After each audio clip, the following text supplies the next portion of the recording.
What's up, CI Youth? What time is it? It's showtime. It's time for the show made just for you.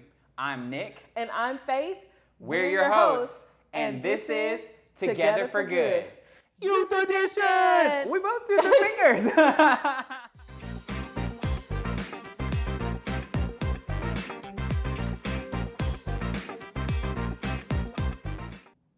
In a previous episode, we mentioned that it can be difficult when you feel unheard.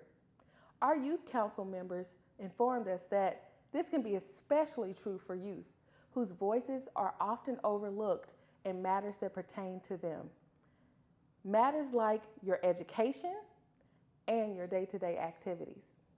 We also understand that a lot has happened in the last few months, things that really affect you. That's why we sat down this week for the Family Survival Guide with our professional counselor, Karis Bullion, just to listen to you. We gathered youth on the Zoom platform for a discussion where they could ask anything. Let's watch together.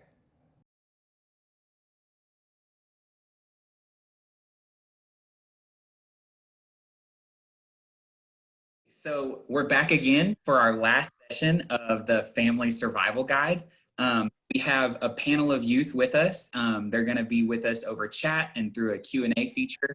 And this is our Ask Me Anything session. So there's no topic, there's no prompt. We're just going to see what kinds of questions our youth have for us. So, are we ready to ask Karis anything? Back when we were talking about some unhealthy ways that we may cope with things going on in our lives, Momo mentioned shutting yourself from the world, so kind of that isolation that you were talking about.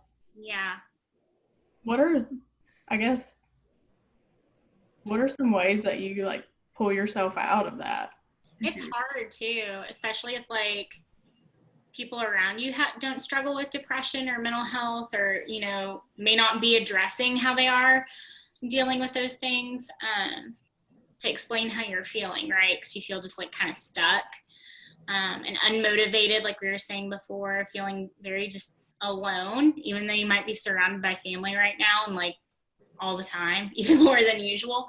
But I think for me, a couple of things I've been doing to kind of reframe that is I've been journaling, and I try to keep like a gratitude log of like, today I'm grateful for this, and kind of trying to like train my brain to think more positively. So that's one thing, but also just like trying to figure out what are the things I need to do today, and even if it's 3 little things of I need to wash my hair because that can feel like a chore sometimes, or just getting dressed, making sure I'm staying up with my responsibilities, picking one and just like checking those things off. I think that kind of helps me build some momentum. Drew said getting yelled at. He said the not yelling factor.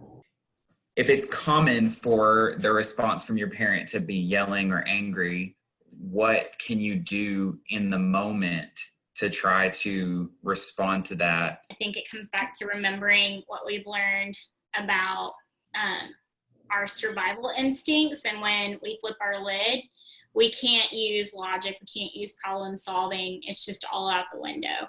So until we can put our lid back on and we're regulated, we can cope in healthier ways, then we can have those conversations without yelling.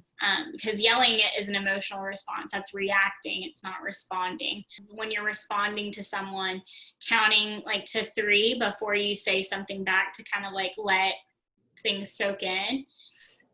And that way it kind of pulls you back from like lashing back out too. It's not something that immediately is going to be fixed, like one time you talk about that. And so something I have done before though with a family, we kind of made just like family expectations of like, we expect to treat each other kindly, we expect not to yell. So like being able to sit down as a family and kind of write up those expectations, so that when you are having heated conversations, you can say like, hey, like, I want to be able to have this conversation, and be kind about it, I'm having a hard time with this right now. So you can hold yourself accountable too, you know, like of saying like, this is a hard conversation for me to have right now. I need a break, you know. What happens if something bad happened to you, haunts you? If something was haunting me and staying with me, I would want to find safe places and safe people to talk to about that, you know, and to get, you know, some help in that healing journey, whether it's a counselor or, you know, finding guidance from, you know, people like Nick and Faith who really do care, you know, who have that wisdom and a little of that experience, you know, going through some of those hard things too. David asked earlier, you know, we were talking about safe spaces and safe places. How do you know if something could be a safe space? Like, how does it, do you feel a certain way? If I was going to define what a safe space is, it's someone who's going to want to provide some stability, some security, and make me feel heard and seen and cared for. I hope y'all know who Maya Angelou is, because she's a writer and an author from Arkansas, and she's passed away in recent years, but she's amazing. She went through a lot of trauma in her childhood, and one of my favorite quotes by her right now is, "There's no greater burden than an untold story." And so, you know, we're supposed to carry each other's stories and honor that, and that's what makes that a safe space, is when it can be held and honored, and, you know, those boundaries are kept. And so, like, knowing that that story staying inside of you and haunting you doesn't have to be forever. I think that's enough for today's session. Karis, thank you so much for joining us again. Thank you, JoJo, Jordan, for moderating and for being the youth voice. Been a great session and a great 4 weeks. Can't believe like we're already on the 4th week, and I know, you know, the stage that teens are in, they're trying to find their place and find themselves in this world, and it's kind of a crazy world right now. And so seeing you guys take an interest and know how we got to where we are, I think was really cool too. So I wish you guys well. We can learn so much from one another by listening. Listening can help us clear up misunderstandings, connect to one another, and resolve conflicts. Speaking of conflicts, let's listen to your peers as they talk about a topic that may actually affect you. Our CI alumni correspondent, Jamesia, met with powerful CI teens as they shared their voices about fighting and violence. It's time for Tea Time. Welcome to Tea Time, where teens talk about topics over, you guessed it, tea. Today, teens talk about fighting and violence. So, who's ready to spill the tea?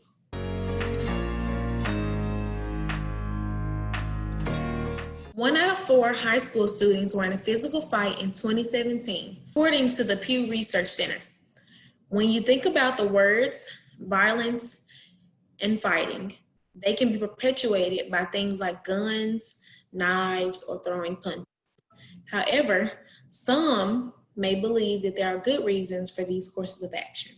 I know fighting and violence can be a very intense topic for some people. So I kind of want to start out with us discussing what you all think is the difference between fighting and violence. Physically trying to harm somebody is violence.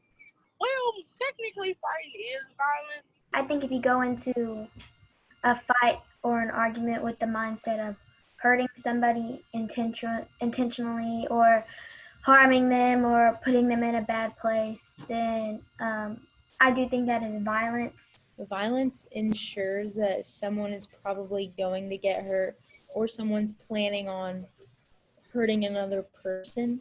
But with fighting, it can either, it can be just like a verbal argument, or it can be, or it can turn into a physical argument, which would then mean that it would be violence. I think fighting, when it comes to being physical, all the way, that's very violent. But I also think a verbal argument can be violent. It depends on how you define it. Because when I think of violence, I think of like hurting somebody or like hurting things or harming something around you. But also it could be like when you're in an argument and you're very mean to that person instead of trying to like argue with your side. You're trying to um, like you're trying to be very mean to them. You're saying like derogatory terms or very rude things, and I think that's also classified as violent because it's harming them, like not in a physical state but in a mental state. I agree with that because most like from seeing it, a lot of fights do start with arguments, and it's just like some of the words they say is just like that really can get to them, and it's just kind of like, okay, you said this about me, like that kind of hurt. I feel like violence is so much bigger than just punching someone. Is there ever a good reason to fight? A good reason, I feel like a good reason to fight is when your family is like fighting and they're losing. So you have to like jump in to help that cousin, sister, brother. You gotta have their back. There's never a good reason to be like, I'm going to fight today. But as far as defending yourself, self-defense is a good reason to fight. Self-defense is a good reason to fight. But as far as just being like, oh, today is going to be one of those days. Yeah, no, there's never a good reason to just fight. But if you have to protect yourself against somebody, then of course, that would be a reason to have to fight somebody. Doing it because you felt like it was the right thing to do. You were doing it because that person could have caused harm to you. I do think there's good reasons to argue, but for it not to get violent. I do think, because that's a way to resolve a problem, but I don't think there's a good way to solve a problem by physically fighting, because that can lead to physically harming someone. I feel like, okay, so at school, right? Somebody come up to somebody and they just want to talk things out because you feel like they've been talking mess behind your back. Rumor get around that you confront whoever was talking. Now you got this big crowd around y'all talking some fight, and all you want to do is talk to the person. Wouldn't that give you peer pressure to like hit somebody because you got all these people around you telling you to fight? You don't always have to live in the moment. You want to sometimes think about how it could affect your future and or harm yourself in any means. And so I do think that's a difficult situation to be in, and that's something that you have to really think about. If you really want to risk that, it's a lot better for yourself if you just step away. I know Adriana brought up fights at school. What do y'all think about your peers fighting? I think it can be prevented, but some people just get carried away. Because most of the things they fight about is, oh, she talked messed about me, or something about a boy. And it's like, people gonna talk about you all your life. And boys gonna come and go. High school, middle school, you ain't gonna be with this person all your life, probably. So there's no reason. Just noticing a lot of these fights, it's always the first step. Like, you're talking to my girl, we're gonna fight. You see me at lunch or whatever, it's just always that's the first step, and not like talk it out or like kind of just figuring out what's happening. It's just that's the first thing to come to mind. We fighting. What alternatives are there for fighting? Just simply talk it out. Like chest to chest. It's like, all right, like I just need to talk to you. I'm gonna talk to you, and we're gonna figure this out. Maybe if it was to get too heated, it's always okay to walk away. Just walk away. If it's not that big of a deal, it's okay to drop the situation. And if it does come up eventually in time, yeah, you can discuss it. But you just have to know in your heart, it's not that you have to pick your battles. You have to choose your fights. If anything, you should just try to get away from the conflict or situation before it escalates and just like take the high road with it. Let an adult know, or like someone that can help stop the situation. Thank you all for sharing your tea, your truth. Although we all have different perspectives, we learn from our differences. Always listen to, learn from, and love others. And remember, togetherness starts with T.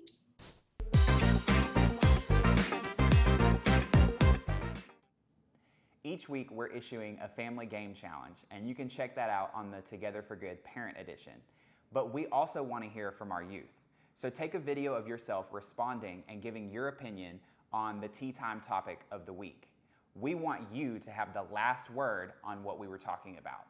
You can submit that on social media with the hashtag #TalkTogetherForGood.